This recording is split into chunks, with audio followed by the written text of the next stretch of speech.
ഒരു രാഷ്ട്രത്തിന് മേൽ ഒരു മതരാഷ്ട്രം അതാണല്ലോ. ഒരു രാഷ്ട്രത്തിന് മേൽ ഒന്ന് കെട്ടിവെക്കുന്നത് പോയിട്ട് ഒരു വ്യക്തിക്ക് മേൽ പോലും ആശയപരമായി അടിച്ചേൽപ്പിക്കാൻ പാടില്ല എന്ന് പഠിപ്പിക്കുന്ന ദർശനാണ് ഇസ്ലാം. ഇന്നാ ഹദൈനാഹു സബീല ഇമ്മാ ശാക്കിറൻ വ ഇമ്മാ കഫൂറ. നിങ്ങൾക്ക് ഞാനിത് തന്നിരിക്കുന്നു, തള്ളാൻ നിങ്ങൾക്ക് കൊള്ളാം. അല്ലാഹ് സ്വാതന്ത്ര്യം കൊടുത്താണ് മനുഷ്യർക്ക്. ഇവിടെ മതമുള്ളവനുണ്ടാകാം, ഇതോടെ മതമില്ലാത്തവനുണ്ടാകാം, എല്ലാം ഇവിടെ ഉണ്ടാകാം. അതിനുള്ള സ്വാതന്ത്ര്യം ഈ രാജ്യത്തുണ്ട്. അത് ഖുർആനും വകവെച്ച് നൽകുന്നുണ്ട്. ലാ ഇക്റാഹ ഫിദ്ദീൻ ഖദ് തബയ്യന റുശ്ദു മിനൽ ഗയ്. സത്യം അസത്യത്തിൽ നിന്ന് വ്യക്തമായിരിക്കെ നിങ്ങൾ സത്യം ഒരാളെ മേൽ അടിച്ചേൽപ്പിക്കാൻ പാടില്ല. വ്യക്തിക്ക് മേൽ ആശയപരമായി അടിച്ചേൽപ്പിക്കരുത് എന്ന് വ്യക്തിയോട് പഠിപ്പിച്ച ഒരു ദർശനം ഒരു രാജ്യത്തിന് മേൽ എന്ത് ദർശനം കെട്ടിവെക്കാനാ? ആളുകൾ കേൾക്കുമ്പോൾ തോന്നുന്നത് വെച്ചാൽ ജമാഅത്തെ ഇസ്ലാമി ഈ ബഹുസ്വര സമൂഹത്തിനകത്ത് ഇസ്ലാമിക മതരാഷ്ട്രം ഉണ്ടാക്കാൻ വേണ്ടി ശ്രമിച്ചുകൊണ്ടിരിക്കുക എന്നുള്ള.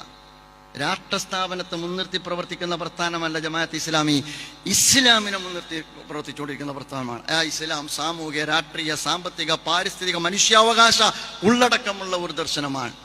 ഞാൻ പറയുന്നത് അവസാനിപ്പിക്കേണ്ട പ്രിയമുള്ള സുഹൃത്തുക്കളെ, ലിബറലിസം ഇവിടെ പ്രചരിപ്പിക്കാൻ സ്വാതന്ത്ര്യമുള്ള നാട്ടിൽ, ഉദാര ലൈംഗികത കെട്ടടിച്ചുവിടാൻ സ്വാതന്ത്ര്യമുള്ള നാട്ടിൽ, അതുപോലെ തന്നെ ജെൻഡർ ന്യൂട്രൽ തിയറി പഠിപ്പിക്കാൻ സ്വാതന്ത്ര്യമുള്ള നാട്ടിൽ, നവനാസ്തികത കൊടികുത്തി വാഴുന്ന നമ്മുടെ നാട്ടിൽ, മതനിരാസം പ്രചരിപ്പിക്കാൻ സ്വാതന്ത്ര്യമുള്ള നാട്ടിൽ, അതുപോലെ തന്നെ ഇസ്ലാമിനെയും പ്രചരിപ്പിക്കാനുള്ള സ്വാതന്ത്ര്യമുണ്ട്. അത് ഭരണഘടന നൽകുന്ന സ്വാതന്ത്ര്യമാണ്.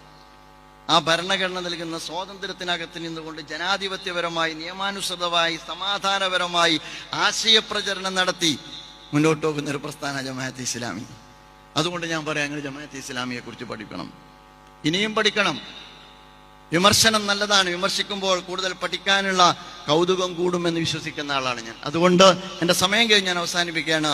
ആ അർത്ഥത്തിൽ ഇസ്ലാമിക പ്രസ്ഥാനത്തിന് പറയാനുള്ളത് എന്നത് ഞാൻ പറഞ്ഞു വെക്കുകയാണ്. പറഞ്ഞതെല്ലാം ഏതെങ്കിലും ഒരു സംഘത്തിനെതിരല്ല. ഞാൻ പറഞ്ഞു, CPIM-ഉം ഇന്ത്യൻ നാഷണൽ കോൺഗ്രസും മുസ്ലിം ലീഗും ഇന്ത്യ അലയൻസും ഒരുമിച്ച് നിന്ന് ഈ കാലഘട്ടത്തിൽ സംഘപരിവാർ എന്ന് പറയുന്ന വംശീയ ഭീകരത കരുതി വരുത്തേണ്ടുന്ന ഒരു കാലത്ത് അതിൻ്റെ കൂടെ നിൽക്കുന്ന പ്രസ്ഥാനമാണ് ജമാഅത്തെ ഇസ്ലാമി എന്ന് ഒരിക്കൽ കൂടി പറഞ്ഞുകൊണ്ട് ബിസ്മില്ലാഹിർ റഹ്മാനിർ റഹീം, പരമകാരുണികനും കരുണാനിധിയുമായ അള്ളാഹുവിൻ്റെ തിരുനാമത്തിൽ ഇതിൻ്റെ ഉദ്ഘാടന കർമ്മം നിർവഹിച്ചുകൊണ്ട് ഞാൻ എൻ്റെ വാക്കുകൾക്ക് വിരാമം